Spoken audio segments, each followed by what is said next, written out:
तो चलिए बिना किसी देरी के शुरू करते हैं। आज हम भारत की सबसे मशहूर और खूबसूरत पहचान ताजमहल की कहानी को एक बिल्कुल नए नजरिए से समझने वाले हैं। ये सिर्फ ईंट और पत्थरों से बना कोई ढांचा नहीं है, बल्कि एक ऐसी इमारत है जिसकी नींव में बेहद गहरे जज्बात और एक बहुत बड़ी कहानी छुपी हुई है। जरा सोच कर देखिए, जब भी हम दुनिया की सबसे महंगी, सबसे आलीशान इमारतों के बारे में बात करते हैं तो दिमाग में क्या आता है? बड़े बड़े महल, शानदार किले या फिर आसमान छूती हुई इमारतें जहां जिंदगी का जश्न मनाया जाता हो। लेकिन यहाँ एक बहुत ही दिलचस्प और हैरान करने वाला विरोधाभास है। दुनिया की सबसे महंगी और भव्य इमारतों में से एक असल में एक मकबरा है। मौत के बाद की शांति के लिए इतना बेतहाशा खर्च? आखिर ऐसा क्या था जिसने किसी को इतना बड़ा कदम उठाने के लिए मजबूर कर दिया? इसका जवाब इसके नाम में ही कहीं ना कहीं छुपा है, ताज महल, जिसका सीधा सा मतलब है महल का ताज। और सच कहूं तो ये सिर्फ एक नाम नहीं है, ये रॉयलिटी और राजशाही का सबसे ऊंचा प्रतीक है। वास्तुकला की बात करने से पहले इस नाम की गहराई को समझना जरूरी है, क्योंकि ये सचमुच एक ऐसा ताज है जिसे आसमान से सीधा जमीन पर उतारा गया हो। अब अगर इसके डिजाइन की बात करें तो ये किसी एक खास स्टाइल का नतीजा नहीं है। असल में ये मंगोलियाई वास्तुकला और इस्लामी वास्तुकला का एकदम परफेक्ट फ्यूजन है। उस दौर के कारीगरों ने दोनों संस्कृतियों की सबसे बेहतरीन खूबियों को उठाया और उन्हें इतने शानदार तरीके से मिला दिया कि एक बिल्कुल नया, बेदाग डिजाइन बनकर उभरा। एक ऐसा मास्टरपीस जिसे देखकर दुनिया आज भी हैरान रह जाती है। और हाँ, बात सिर्फ इस इमारत की नहीं है, बल्कि इसके आसपास के पूरे माहौल की है।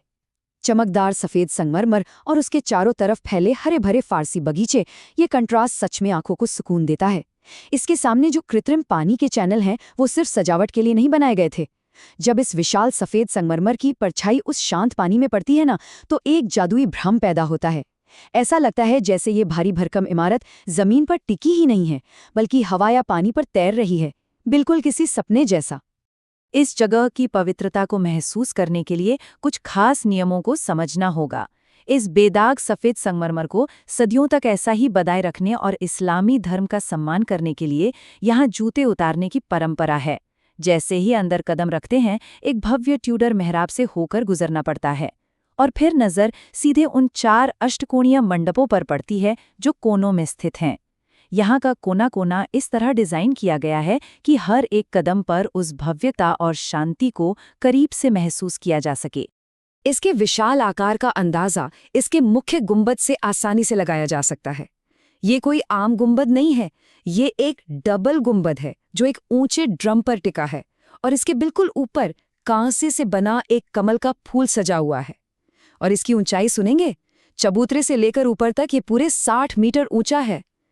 आज की आधुनिक मशीनों के बिना उस दौर में 60 मीटर ऊंची ऐसी परफेक्ट इमारत खड़ा करना अपने आप में इंजीनियरिंग का एक बहुत बड़ा चमत्कार है।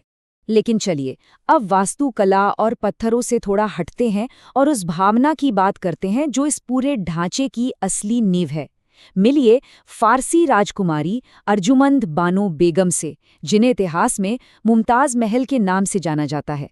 मुमताज महल का मतलब ही है महल की चुनी हुई, और सच में 5वें मुगल सम्राट शाहजहां के लिए वो पूरे साम्राज्य में सबसे खास थीं। इनके प्यार के सफ़र को देखें तो ये किसी फिल्म की कहानी जैसा लगता है। शाहजहां और मुमताज़ की पहली मुलाकात तब हुई थी जब वो दोनों महज 15 साल के थे।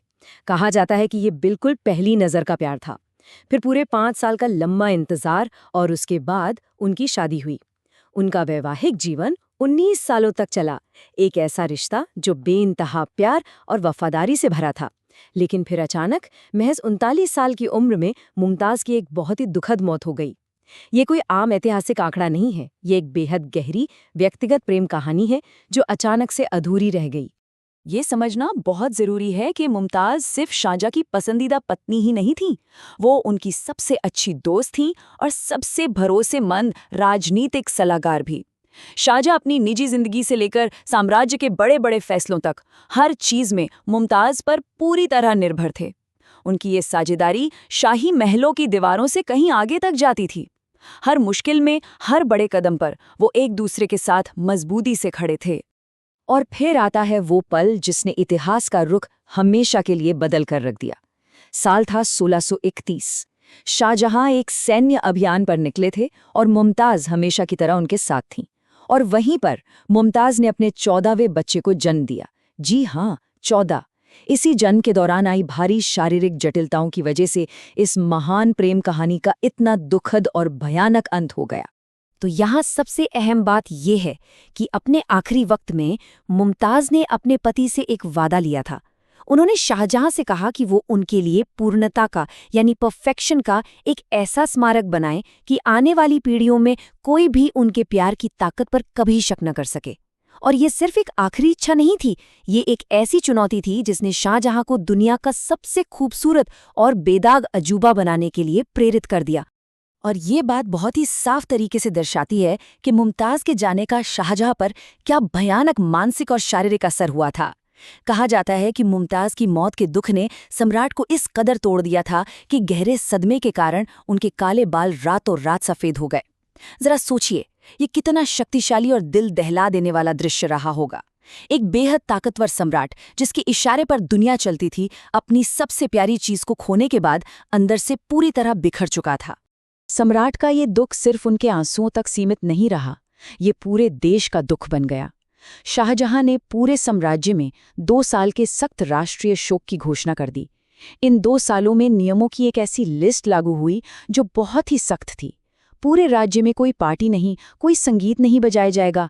गहने पहनने, रंग बिरंगे कपड़े पहनने, यहाँ तक कि परफ्यूम लगाने तक की सख्त मनाही थी।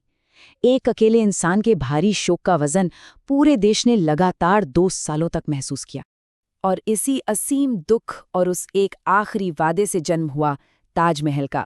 लेकिन आज जब हम इस शानदार संगमरमर की इमारत को देखते हैं तो एक सवाल जरूर जहन में आता है, क्या शाहजहां वाकई में दुनिया में प्यार का सबसे बड़ा प्रमाण बनाने में सफल रहे? क्या ये ठंडा चमकता हुआ सफ़ेद पत्थर उस कच्चे, गहरे और दिल चीर देने वाले मानवीय दुख को सच में समेट पाया है जो इसके बनने की असली वजह था? क्या कोई भी इमारत कभी किसी इंसान की कमी पूरी कर सकती है? अगली बार जब आप ताजमहल की इस बेदाग सफ़ेदी को देखें तो उसके पीछे छुपे उस दर्द और उस वादे के बारे में ज़रूर सोचिएगा।